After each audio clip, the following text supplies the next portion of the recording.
David, always good to talk to you.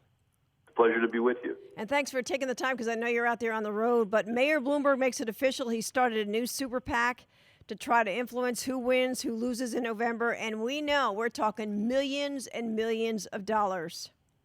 That's right. In announcing the new super PAC, which is called Independence USA, he suggested that one of the candidates he's going to spend a lot of money helping is Angus King, the supposedly independent candidate for the Senate in Maine. I was in Maine yesterday because even before Mayor Bloomberg started this PAC, he had already, through a group that he funds called Americans Elect, channeled $500,000 into the King race.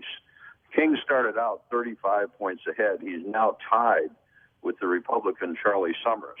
And the fact is that the message I delivered in Maine was, Michael Bloomberg is above all an investor. He doesn't spend $1 million or $500,000 on a candidate when he doesn't know where that candidate stands. Angus King only partially filled out the NRA questionnaire, leaving the crucial questions blank. We know now what the answers to those questions would have been.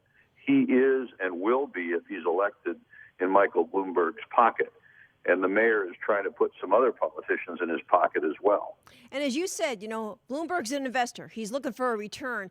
And, people wonder why the NRA has to do what it has to do. But when you look up at who you're against, whether it's Bloomberg with millions of dollars, whether it's George Soros at the UN with millions of dollars. No, that's exactly right, Jenny. Think about this. Think about the groups that are aligned against the NRA. Media Matters, the Legal Community Against Gun Violence, the Violence Policy Center, the Joyce Foundation, all of these PACs. You know what they all have in common? The major funder of all of these groups is Michael Bloomberg of New York. Mm-hmm. He has already spent millions and millions and millions of dollars on his anti-gun crusade, and he's just now doubling down. It's interesting that the guy that's going to run this new super PAC for him is New York's current deputy mayor, Howard Wolfson, whose name may be familiar to your listeners because Howard Wolfson was Hillary Clinton's spokesman during the Clinton years. David, the connections are there. I mean, the same people, the same names. We've been seeing it for years, and they're all in cahoots. No doubt about it. They're after our rights. That's exactly right. This is a one-man wrecking crew. Yeah. Who and it's interesting. You know what he says, and see if this doesn't sound like Barack Obama. Michael Bloomberg, from the beginning, has said he supports the Second Amendment, but he's for common sense gun restrictions. Mm-hmm. That sounds exactly like the words that Barack Obama used when he came out of the closet in the town hall debate recently to announce that, oh, yeah, the NRA is right after all. I don't like guns, and I want to do something about them. That's after a year and a half of suggesting that we should just back off. Chris Matthews called Wayne LaPierre paranoid on the air for thinking that Barack Obama had any interest in doing anything to restrict gun rights. In fact, now the president has told gun owners all over the country who were watching that debate that, yep, I do want to do it. The NRA was right, and if I'm reelected, I will do it. Yeah, and you're out there talking to people. I was just wondering, since he admitted that this week, that he's going to try to reinstate the assault weapons ban, have you seen people saying, hey, wait a second? Have you seen the impact it's going to have? Oh, absolutely. And most of our members, Jenny, get it.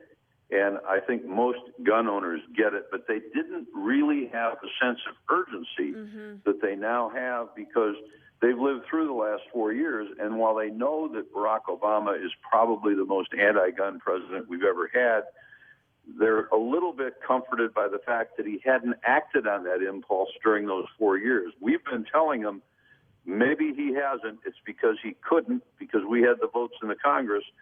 If you reelect him, he's going to do it because he doesn't have to face another election and because he's going to have a chance to change the Supreme Court and strip us of our Second Amendment rights. What happened in that town hall debate is he came out and gave a sense of urgency to pro-gun voters around the country. I think that's going to increase the turnout of Second Amendment supporters. I think it's going to increase in these late days of the campaign their energy as they go out to get their friends, their neighbors, and their families to go to the polls. vote against Barack Obama and for Mitt Romney. I mean, you heard Obama speaking, and he said, I'm going to deliver on that promise. He made it clear to the promise he made to the Brady campaign.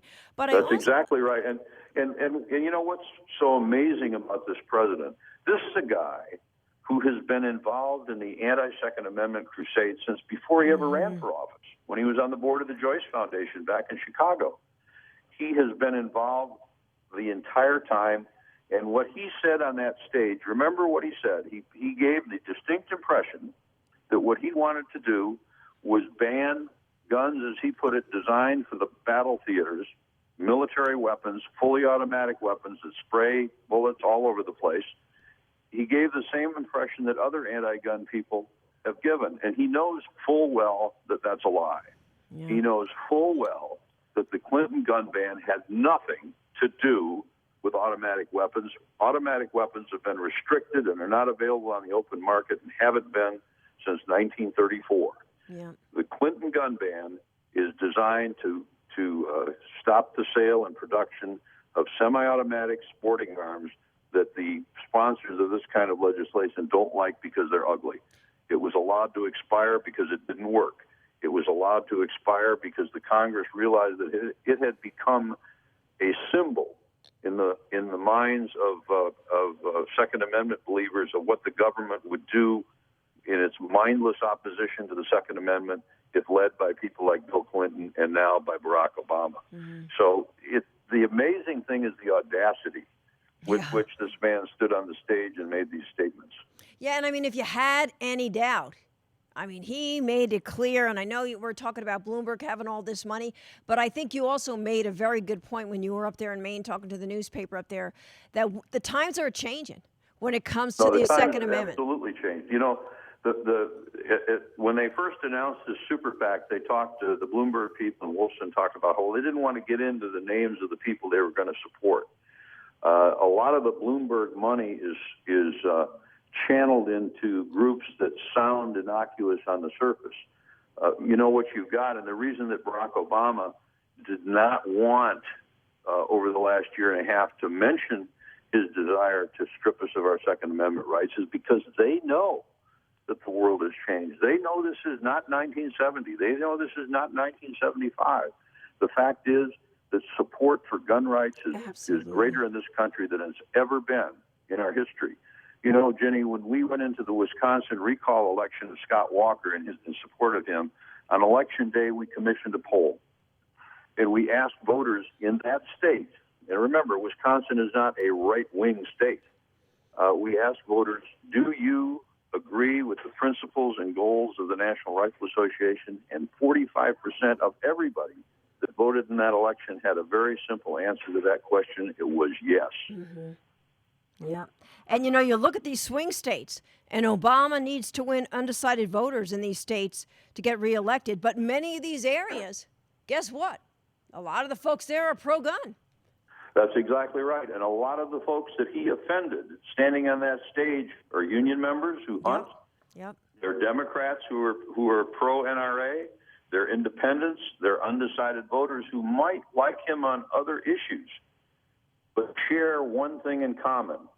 The Second Amendment community, broad as it is, consists of people who, when they sense that there is a real threat to their right to own firearms and to engage in the shooting sports and to protect themselves, will cross party lines, will in their minds take that issue as trumping their other concerns and vote for the candidate that will protect their rights.